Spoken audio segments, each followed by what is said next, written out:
La vida del chacarero es algo desagradable. Nunca le falta trabajo y bastante insoportable. Se levanta el chacarero antes de que el sol se asome, va a trabajar el terreno y ara para que otro coma. Porque después que sembró y levantó la cosecha, al pobre solo le queda solo su ropa deshecha. Manda una cuenta el herrero por un hierro que caldeó y otro le manda el pulpero por el oficio que le fió. O luego otra cuenta le viene, eso es del alquiler, que el chacarero lo deja sin las ganas de comer. Y dale manija al auto y hágalo correr ligero, total la nafta la paga el burro del chacarero.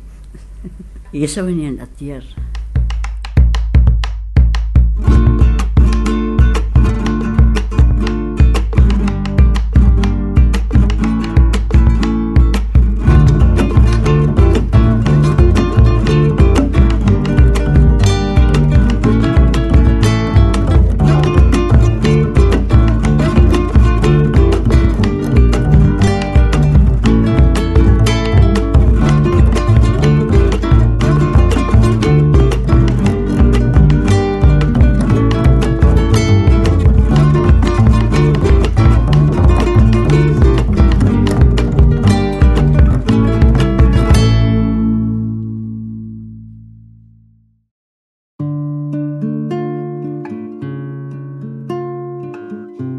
La identidad entrerriana se forjó desde la diversidad, con las comunidades nativas y el aporte de miles de hombres y mujeres, cuyos sueños se habían visto truncados en la Europa feudal. Las llanuras, los verdes, los ríos fueron la base de la esperanza, la posibilidad de construir un futuro diferente, mejor.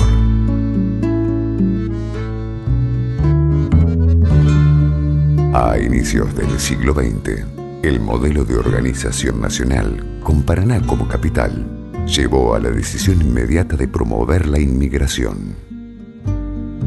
La provincia despoblada, con estancias ganaderas desde la etapa de los saladeros, invitaba a construir el desarrollo con el aporte de otros pueblos.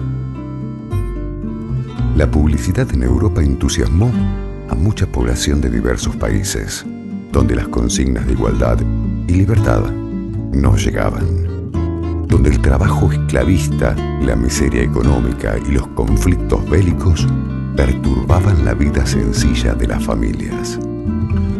Hacer la América de pan y paz era el nuevo sueño.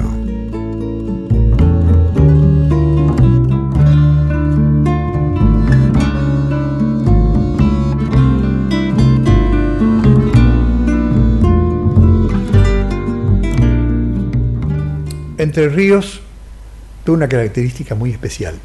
Llegaron corrientes inmigratorias de diversos orígenes. Belgas, italianos en Chajarí, rusos alemanes en Diamante, que después se diseminaron por la provincia Urdinarrain. Y en el centro de la provincia, la colonización de judíos rusos, promovida por la Jewish Colonization Association, cuando los zares, fundamentalmente Alejandro II, comienzan a discriminar a la comunidad judía que vivía en Rusia. Bueno, los principios de mi familia eran inmigrantes. Mi bisabuelo vino con sus hijos de Italia, llegaron a los campos de Morán, acá en la zona de Carbó, en la provincia de Entre Ríos siempre. Acceder a la tierra era el principal objetivo. A diferencia de otras provincias, en Entre Ríos, parte de esa colonización consiguió condiciones que posibilitaron su acceso a la propiedad de la tierra. Acá, estas colonias de la Jewish venían para ser propietarios. Inicialmente se les hacía un contrato de arrendamiento con promesa de venta. Era una adjudicación. Otras colonias directamente se les vendía con plazos. Las colonias oficiales de Entre Ríos, desde las que funda Urquiza, ya vienen los inmigrantes suizos, franceses, alemanes, para colonizar, lo mismo que los rusos, alemanes, vienen para ser propietarios, no para ser arrendatarios. Con la presencia del agricultor, comenzó el desarrollo del interior del país. La producción agrícola generaba trabajo y riquezas que no siempre volvían equivalentemente al campo. El Estado no regulaba, no había leyes, créditos ni estabilidad alguna. Un ambiente propicio para abusos y atropellos. El campo siempre fue difícil, ¿no es cierto?, vivir, y más en las condiciones que vivíamos nosotros, que éramos arrendatarios en su primer momento. Yo nací bajo un régimen de arrendatario. Mi familia fue a un campo arrendado por 2 años, como era la costumbre antes, que los terratenientes le daban el campo por 2 años, cuando le hacían la tierra, que ablandaban esas tierras vírgenes, los cambiaban y los llevaban a otra parte. Que antes se andaba con los campos 4 años acá, 4 años allá, los dueños de campo éramos prácticamente unos vagabundos los que andaban los colonos antes. Las viviendas y las condiciones de vida eran acordes a las condiciones del trabajador en el campo. Eran todos ranchos de barro, porque usted no podía hacer una casa si a los 4 años tenía que levantar y irse. ¿Por qué había ranchos de barro? Porque el rancho de barro era una estructura como una alambrada, con poste, con alambre, que llegaban hasta el techo, y después entre los alambres le decían chorizos de barro y paja, y se iban poniendo y se hacía la pared. Entonces esas paredes, cuando tenían que mudarse, como te decía hoy, cada 2 años había que hacerlo, volteaban ese barro, sacaban los alambres y los palos y el techo y los plantaban en otro lado. El año 1911 tuvo una cosecha muy escasa y las cuentas en los almacenes de ramos generales quedaron en rojo. A las amenazas del desalojo y la deportación se sumaron nuevos aumentos en los arrendamientos. El chacarero comenzaba a perder el miedo hacia el patrón del campo. Las localidades vecinas de Alcorta y Vigant, en la zona maicera de la provincia de Santa Fe, fueron escenario del más importante movimiento agrario conocido. El 25 de junio de 1912 se llevó a cabo una asamblea donde se declaró la primera huelga agraria del país, conocida como Grito de Alcorta.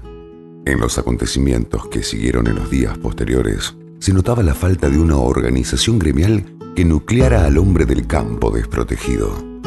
Así fue como, semanas después, el 15 de agosto de 1912, se constituyó la Federación Agraria Argentina.